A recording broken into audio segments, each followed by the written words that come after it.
भारत माता की जय। भारत माता की जय। वंदे वंदे वंदे। सबसे पहले दिल्ली प्रदेश के बुद्धिजीवी प्रकोष्ठ के मुखिया, हमारे बड़े भाई, हमारे मित्र ओपी शर्मा जी को मैं धन्यवाद देता हूं, आभार व्यक्त करता हूं, आपने मुझे बुलाया। सहसंयोजक राजेश सोधी जी, छोटे भाई अक्षय कपूर जी जो सह संयोजक हैं, बहन मीरा सिंह जी, डॉक्टर मोगा जी, जसपाली बहन जसपाली जी, मोहित कपूर जी, और सामने आए सभी बंधुओं बहनों, मैं प्रणाम करता हूं। ये चुनाव नहीं हो रहा है। अगर हम सोच रहे हैं कि 2024 में इलेक्शन हो रहा है और सरकार बनानी है, तो हम गलत सोच रहे हैं। कौरव और पांडव के बीच में क्या हुआ था? युद्ध नहीं हुआ था, धर्म युद्ध हुआ। ये 2024 का चुनाव भी धर्म युद्ध है। और धर्म युद्ध में दो पक्ष होते हैं, तीसरा कोई पक्ष नहीं होता। या तो आप धार्मिक हैं या तो आप अधर्मी हैं, तीसरा नहीं होता। भगवान कृष्ण ने बोला धर्म युद्ध में या तो आप धर्म के साथ हैं और या तो आप धर्म के खिलाफ हैं, तीसरा कोई पक्ष नहीं है। ये चुनाव भी धर्म युद्ध है, इसलिए हमें इस चुनाव को उसी दृष्टि से लड़ना चाहिए। और जब धर्म युद्ध हुआ था तो याद करिए, महाभारत में भगवान कृष्ण ने उस युद्ध को जीतने के लिए क्या क्या किया था, हमें वो भी याद रखना चाहिए। लेकिन यतो धर्मस् ततो जय, जहां धर्म होता है उसकी जय होती है, 100% श्योर है। तो 2019 का चुनाव जीतना है, इसमें तो कोई दो राय नहीं है। सवाल यह है क्यों जीतना है, यह बुद्धिजीवी प्रकोष्ठ को, पूरे देश को बताने की जरूरत है। मेरा पहला आग्रह तो यह है कि सभी बुद्धिजीवी प्रकोष्ठ के सदस्यों को सोशल मीडिया का भरपूर उपयोग करना चाहिए। सोशल मीडिया में भी क्या, ट्विटर या फेसबुक या इंस्टाग्राम, तो सबसे ज्यादा फेसबुक का उपयोग करना चाहिए। क्यों? क्योंकि ट्विटर पे 5 करोड़ लोग हैं और फेसबुक 50 करोड़ लोग यूज करते हैं। वो रिक्शे वाला, तांगे वाला, हाट बाजार लगाने वाला, रेडी वाला, पटरी वाला, वो ट्विटर यूज नहीं करता। मैं ट्विटर की बुराई नहीं कर रहा हूं, ना फेसबुक ने मुझे उसका प्रचार करने के लिए कुछ दिया। मैं तो आपको भारत की स्थिति बता रहा हूं। तो भारत में अंतिम पायदान पे बैठा हुआ व्यक्ति भी ये समझ सके कि ये चुनाव नहीं है, ये धर्म युद्ध है, वो तभी हो सकता है जब कम से कम बुद्धिजीवी प्रकोष्ठ के लोग, सब लोग फेसबुक पे हो और कम से कम 5-5 हजार लोगों को जोड़ के रखें। तो 5,000 जोड़ने की छूट मिली है ना, तो फेसबुक फ्रेंड बनाने में कंजूसी क्यों करना? और कैसे बनाना वो आपको तरीका बताता हूं। वैसे तो फ्रेंड बनाने का आप किसी को बना सकते हो। अब जैसे नाम है अक्षय कपूर,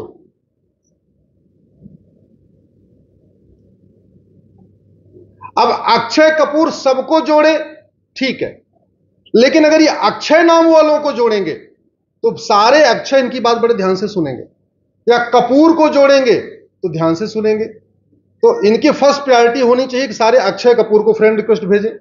जब अक्षय कपूर खत्म हो जाए तो अक्षय को भेजें, जब अक्षय खत्म हो जाए तो कपूर को भेजें। लेकिन मेरा यह मानना है ये अक्षय कपूर, अक्षय और कपूर में 5,000 फ्रेंड इनको मिल जाएंगे। अब जैसे हमारी बहन मीरा जी हैं, मीरा सिंह, हां, तो पहले आप मीरा को फ्रेंड बनाना शुरू करिए, जब मीरा खत्म हो जाए तो सिंह को बनाना शुरू करिए, फिर मीरा सिंह को बना लीजिए, 5,000 हो गए आपके। मेरा यह मानना है ये एक नेटवर्किंग का तरीका है। अंत बिल्कुल लास्ट मोमेंट पे बैठा हुआ, बात ऐसी हो कि जो दिल्ली में बात हो आज, ये 24 घंटे के अंदर मुर्शिदाबाद तक पहुंच जाए। जो हम आज बात कर रहे हैं, हमारा नेटवर्क ऐसा होना चाहिए 24 घंटे के अंदर वो कच्छ भी पहुंच जाए, कामरूप भी पहुंच जाए, लद्दाख भी पहुंच जाए, लक्षद्वीप भी पहुंच जाए। और हमारी आपकी बात को कोई और नहीं डालेगा, हमें आपको डालना पड़ेगा। इसलिए पहला निवेदन आपसे हम कर रहे हैं, इस धर्म युद्ध को जीतने में सबसे पहले सोशल मीडिया का उपयोग करिए, और जितने लोग इस धर्म युद्ध में एक्टिव हैं केवल 3 काम कर लें। एक बार अपने मोबाइल नेटवर्क में उनके फोन में जितने कांटेक्ट हैं उनको 2-2 मिनट फोन कर लें बस। 500 लोग हैं, 1-1 मिनट फोन करिए, 500 मिनट लगेगा। एक बार व्हाट्सएप पे मैसेज डाल दीजिए, वोट जरूर करना, राष्ट्रहित में करना, जो आपको ठीक लगे। एक बार ब्रॉडकास्ट भेज दें, व्हाट्सएप भेज दिया, एक बार एसएमएस भेज दिया, एक बार फोन कर दिया, फेसबुक पे एक बार लिख भी दिया वोट करना। मैं गारंटी के साथ कहता हूं कि 50% वोटिंग अपने आप जो है 75% वोटिंग पहुंच जाएगी, 100% पहुंच जाएगी। केवल इतना तरीका अपना लिया जाए, आपके मोबाइल में जितने फोन हैं उनको फोन करिए, उनको एसएमएस भेजिए, उनको व्हाट्सएप करिए, अपने फेसबुक पे लिख दीजिए। अब सवाल यह है कि अब की बार 400 पार क्यों? भाई 10 साल तो लग गए गड्ढे भरने में। 55 साल का गड्ढा था, उसमें 2 साल शास्त्री जी का टेन्योर छोड़ दीजिए तो 53 साल एक ही परिवार का गड्ढा था। टोटल 55 साल जो रूल हुआ उसमें से 2 साल शास्त्री जी रहे लगभग, अदरवाइज 53 साल एक परिवार रहा। उस परिवार ने भारत को और भारत की संस्कृति को बर्बाद करने के लिए ऐसे ऐसे घटिया कानून बनाए हैं, उसको दोबारा ठीक करने के लिए 400 पार ही चाहिए। अब हाईवे नहीं बनाना, हाईवे बन गया, एयरपोर्ट बन गया, दीपक जी ने बताया, hospital, shopping mall, airport, expressway सब बन रहा है। उसको बनाने के लिए 400 पार नहीं चाहिए, उसको बनाने के लिए 272 चाहिए।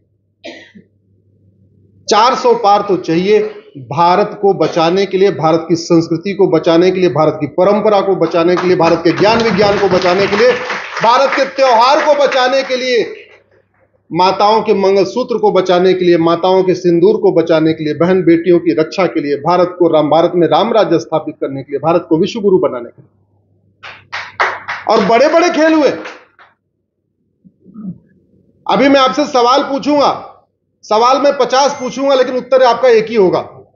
मैं शुरू करता हूं, आप शुरू करो। भारत के संविधान से चित्रों को किसने हटाया? जोर से बोलिए जरा। कांग्रेस। आप लोग बस बोलते जाओ, रिकॉर्डिंग हो रही है, उत्तर अपने आप आएगा। मैं सवाल पूछूंगा, सवाल मेरे 50 होंगे, उत्तर आपका एक होगा, तो आपको भूलना नहीं है।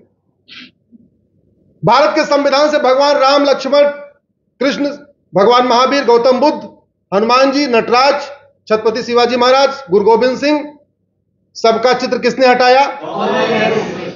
वंदे मातरम को भारत का राष्ट्रगान किसने नहीं बनने दिया? भगवा झंडा को राष्ट्रीय झंडा किसने नहीं बनने दिया? संस्कृत को भारत की राष्ट्रभाषा किसने नहीं बनने दिया? सरदार पटेल को प्रधानमंत्री किसने नहीं बनने दिया? बाबा साहब को इस्तीफा देने के लिए किसने मजबूर किया? श्यामा प्रसाद मुखर्जी जी को इस्तीफा देने के लिए किसने मजबूर किया? आर्टिकल 35A किसने जोड़ा? आर्टिकल 370 किसने जोड़ा? वक्फ एक्ट किसने बनाया? मठ मंदिरों को कंट्रोल करने के लिए कानून किसने बनाया? पूजा स्थल कानून किसने बनाया? माइनॉरिटी मेजॉरिटी के आधार पर बांटने के लिए माइनॉरिटी कमीशन किसने बनाया? भारत में पहली बार माइनॉरिटी अफेयर मिनिस्ट्री किसने बनाया? प्रियम्बल में सेकुलर शब्द किसने जोड़ा? भारत को इंडिया का नाम इंडिया किसने बनाया? गुरुकुल शिक्षा को किसने बर्बाद किया? मदरसा और मिशनरी स्कूल को किसने प्रमोट किया? एएमयू को माइनॉरिटी यूनिवर्सिटी का दर्जा किसने दिया? विदेशी फंडिंग के लिए एफसीआरए किसने बनाया? भारत की चिकित्सा व्यवस्था को किसने बर्बाद किया? घुसपैठियों को बसाने के लिए सिटीजनशिप एक्ट में सेक्शन 6A किसने जोड़ा? जोर से बोलिए। चीन को जमीन किसने दिया? पाकिस्तान को जमीन किसने दिया? म्यांमार को जमीन किसने दिया?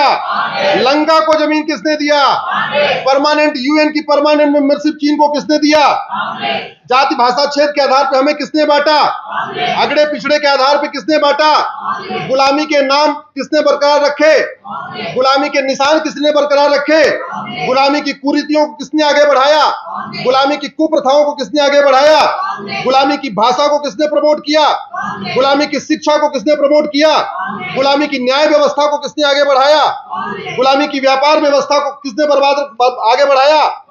भ्रष्टाचार को किसने आगे बढ़ाया? अपराध किसने आगे बढ़ाया? घुसपैठ किसने बढ़ाया? धर्मांतरण किसने बढ़ाया? माओवाद नक्सलवाद किसने बढ़ाया? अलगाववाद कट्टरवाद किसने बढ़ाया? सवाल 50 और उत्तर।